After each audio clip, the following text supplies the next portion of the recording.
Good morning, children. How are you all? Hope you all are taking a good care of yourself.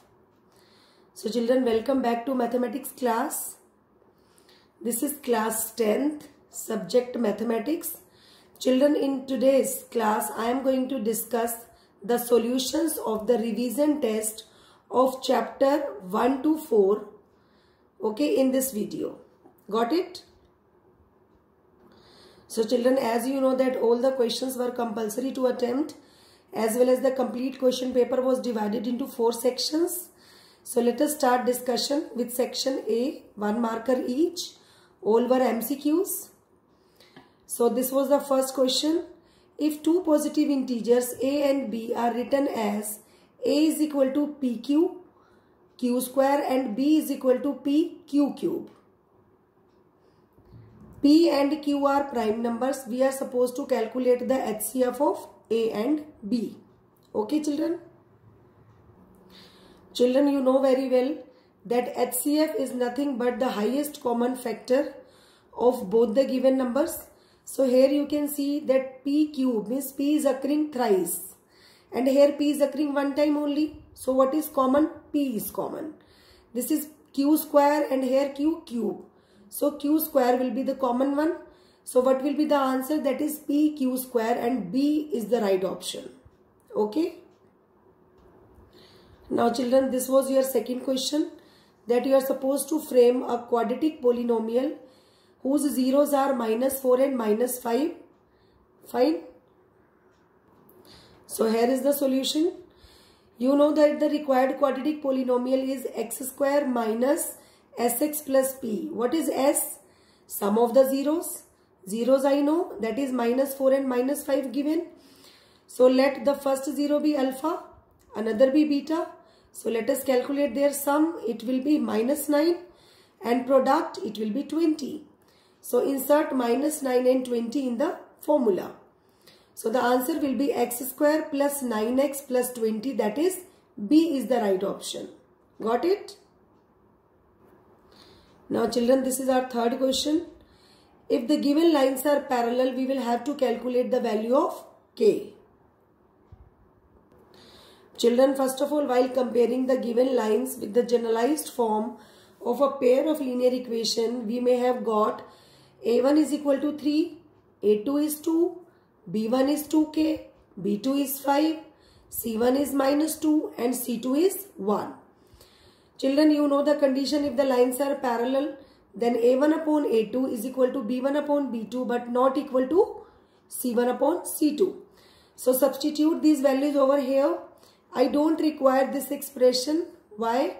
Because I have to calculate the value of k, and that I can calculate from first two expressions only. Okay. So the value of k will be 15 upon 4. That is C is the right option. Now children, question number 4. What is the statement? The graph of x is equal to -2 is a parallel to dash. Children, you know that x is equal to 0 is that line which is parallel to y-axis. So here also 0 has been interchanged by -2, means by some value of k, means if suppose if I am going to write down x is equal to k. So here k is going to be interchanged with -2. So definitely the line will be parallel to y-axis. So here children, the answer is y-axis, that is B is the right option. Now children, this is question number 5.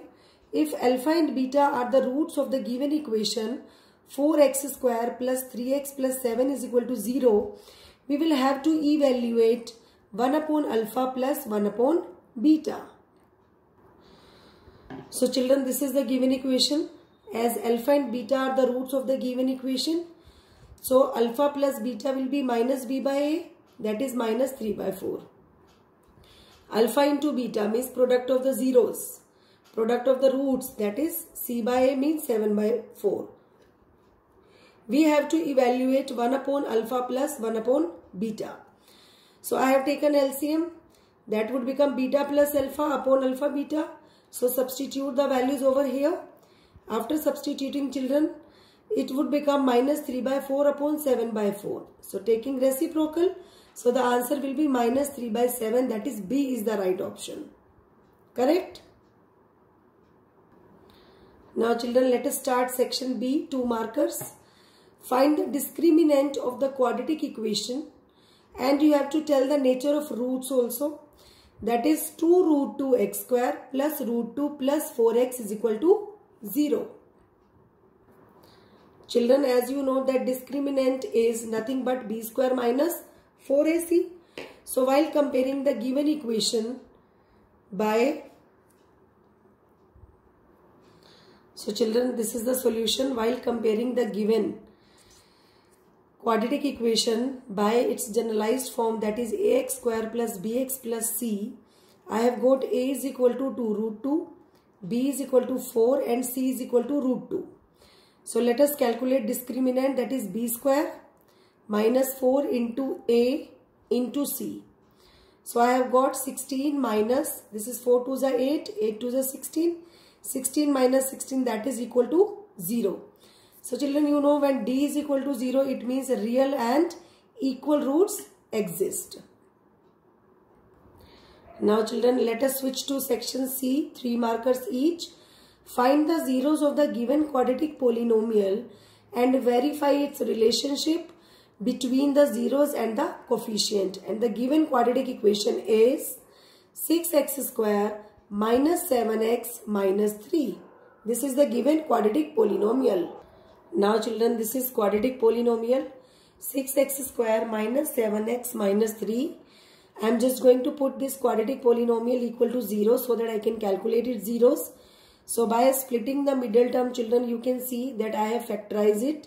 That is 2x minus 3 into 3x plus 1.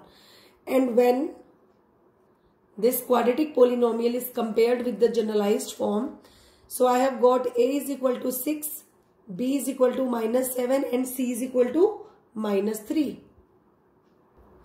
So children, as the product of both the factor is equal to 0, so either one will be 0 or the other will be 0 or both will be 0. But because we are dealing with the quadratic polynomial, as it has 2 roots, so definitely both expression will be equal to 0. So through there you can got x is equal to 3 by 2 and x is equal to minus 1 by 3. Now children, let us consider them as alpha as well as beta. So alpha is equal to 3 by 2 and beta is equal to minus 1 by 3. Correct? So as we have to verify its relation with the coefficient of the polynomial, so calculate sum of the zeros and product of the zeros. Okay. So when I added them, I got 7 upon 6, which is nothing but minus b by a. And when I calculated the product, I got minus 1 by 2, which can be written minus 3 by 6, which is equal to c by a. So this is hence verified. Now children, our next question is, prove that root 17 plus root 19 is an irrational number. So children, you know very well what are the procedures to solve it. We are going to prove this, that root 17 is an irrational number by contradiction. Okay. So let us assume that root 17 is a rational number. So it must be written in the form of p upon q, where q is not equal to 0 and p and q are co-prime integers. What are co-prime numbers? Co-prime numbers are those numbers which have no common factor other than 1. Correct? So root 7 is written in the form of p upon q. While cross multiplying and while taking square on both sides, I have got 17q square is equal to p square. So q square is equal to p square upon 17. Children, as you know that when 17 divides p square, so it must divide p also. Correct? So if 17 divides p also, it means 17 will be the factor of p. Correct? Or we can say that p will be the multiple of 17. So can I write p is equal to 17c, where c will be some integers? So let us take squaring on both sides. I have got p square is equal to 289 c square. So let it consider as equation number 2. Now children, from equation number 1 we got that p square is equal to 17q square. So let us insert the value of p square from equation number 1 in this equation, that is number 2. I have got 17q square is equal to 289c square. So q square must be 289 upon 17 because 289 is a perfect square of 17. So after cancelling them, I have got 17c square. Now here also 17 divides q square because 17 is multiplying here. It will be divided on left side. So if 17 divides q square, so it means it must divide q also. So if 17 divides p and 17 divides q both, so it means 17 will be the common factor of p as well as q. But what did we assume? We assumed that p and q both are co-prime integers. But here we have got that 17 is the common factor between them. So it means our assumption is wrong. Root 17 will be an irrational number only. Correct? Children, in the same manner, you will just simply write, similarly, root 7 is also an irrational number. And we know that the sum of two irrational number is also an irrational number. So hence, proved. Now children, let us switch to 4 markers. Question number 9. Draw the graph of the equation x minus y plus 1 is equal to 0. 3x plus 2y minus 12 is equal to 0. Determine the coordinates of the vertices of the triangle formed by these lines and x-axis. And shade the triangular region also. So children, as you have to plot the graph of this pair of linear equation. So let us start.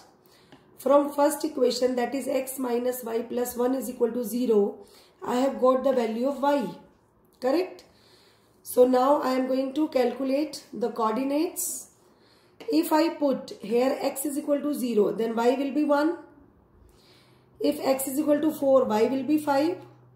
And if x is equal to minus 1, y will be 0. So the coordinates are 0, 1, 4, 5 and minus 1, 0. For x minus y plus 1 is equal to 0. This line of equation. Okay, this line. Now let us make the table for second equation. That is 3x plus 2y minus 12 is equal to 0. From here children, I have got the value of y. When I inserted x is equal to 0, I got y is equal to 6. X is equal to 2, I got y is equal to 3. And x is equal to 4, so I got y is equal to 0. So the coordinates which I have to plot for the line, for the equation of the line, that is 3x plus 2y minus 12 is equal to 0, they are 0, 6, 2, 3 and 4, 0. So children, these are the points which we have to plot of equation 1 as well as equation 2. So here you can see that this line, this is the graph of the line x minus y plus 1 is equal to 0. And this line you can see which is going to intersect the previous line, that is 3x plus 2y minus 12 is equal to 0. Children, only one point I want to add in it, that here you can see 0, 1. Whenever abscissa, that is x coordinate is 0, then the point must be plotted on y-axis. Here you can see this is 0, 1. Okay. But if the ordinate, that is y coordinate is 0, then this point 4, 0 must be plotted on x-axis. Here you can see 4, 0. Correct? What else is asked in the question? That we have to tell. Here you can see that both the lines are intersecting. Okay. And we have to tell the coordinates if there is a triangle formed using these two lines along with the x-axis.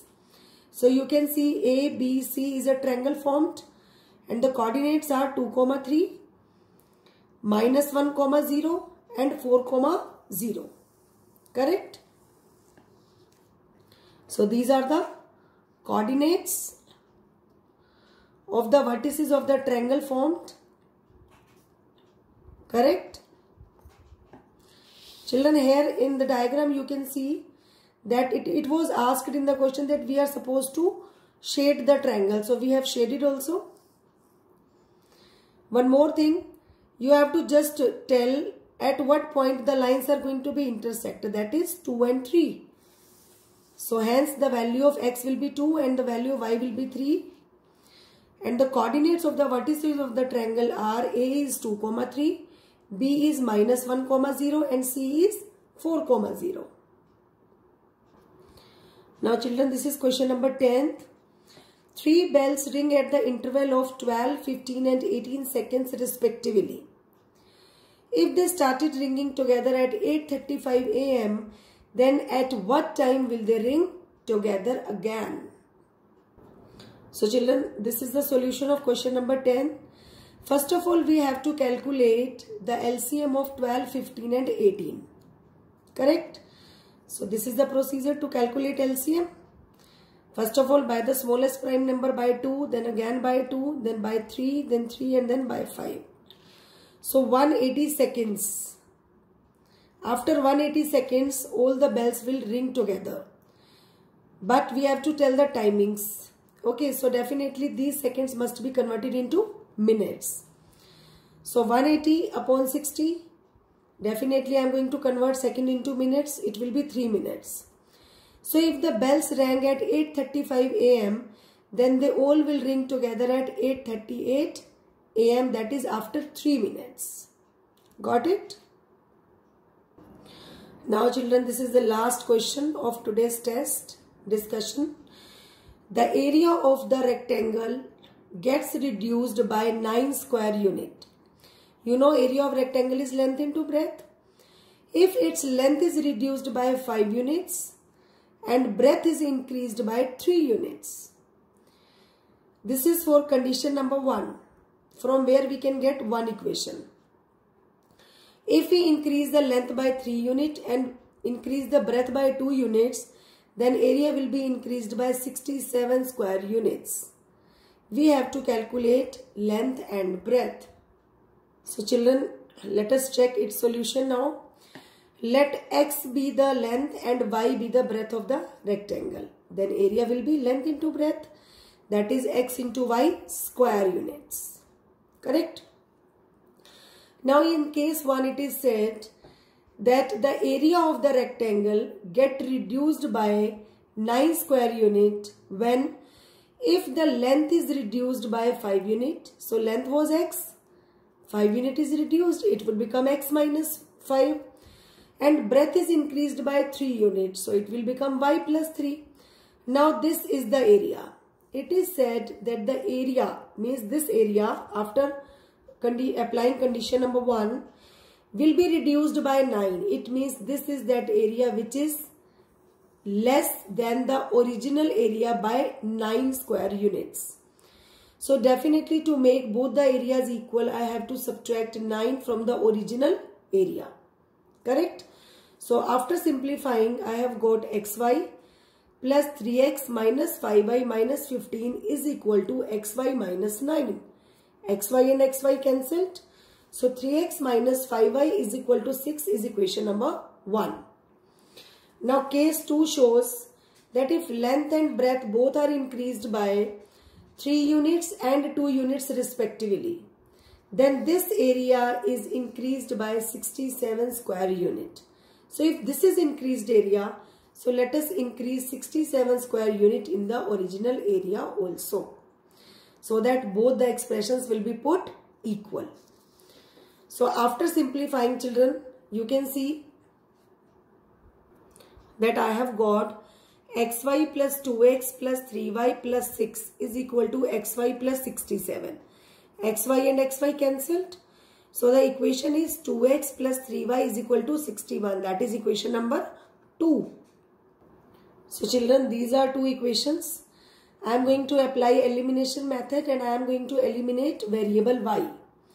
So let us multiply equation number 1 by 3 and equation number 2 by 5.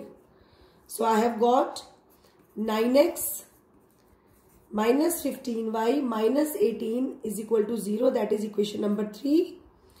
10x plus 15y minus 305 is equal to 0. Equation number 4. While adding both of them, 15y and minus 15y will be cancelled. So 19x is equal to minus 323. Take it on right hand side. it would become x is equal to 323 upon 19, that is x is equal to 17. Fine, what was x? X was the length of the rectangle. So length is equal to 17 units. Now we have to put the value of x in equation number 1.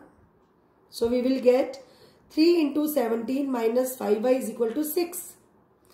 51 minus 5y is equal to 6. So minus 5y is equal to 6 minus 51, that is minus 45. Correct? So children, y will be 45 upon 5, that is 9. So length is 17 units and the breadth is 9 units.